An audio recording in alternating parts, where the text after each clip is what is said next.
I'm Ellena Badrick. I work at the University of Manchester at HeRC, and I'm looking at the relationship between type 2 diabetes and cancer risk in individuals in the UK.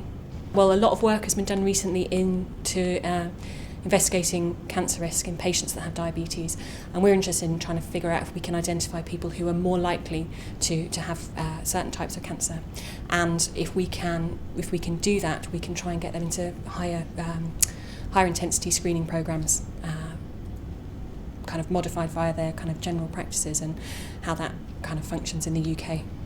The impacts, well, we know that people that have diabetes and also have to have treatment for cancer, they have worse outcomes. It's much harder for them to manage their conditions.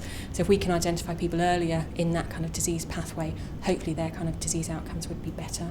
We might encourage people who do have poor health behaviours to modify their health behaviour.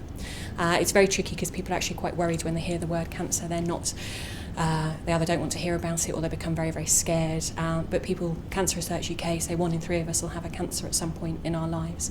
And so I'm working on a small area of that kind of field of research to try and pick up people earlier in their disease so that we can get better treatment and hopefully there'll be better outcomes for those people. So the highlight of the last 2 days for me has been, I've been a researcher for a long period of time, and I've worked with general practice data and I've worked in medical schools, but actually this field is very different to those that I've worked in before, and kind of seeing the influence of computer science and the influence of how people in computer science think about research, and that's a huge part of the whole kind of Farr Institute, bringing all these kind of things together. Has been really interesting just to see how just a different viewpoint on a problem can give a different solution, which is really interesting for me.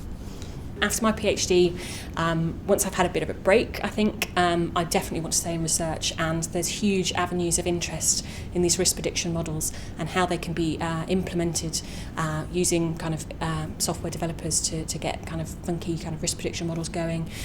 So there are lots of avenues for research that I'd like to think about applying for towards the end of my PhD that could continue this work for another 2, 3, 4 years.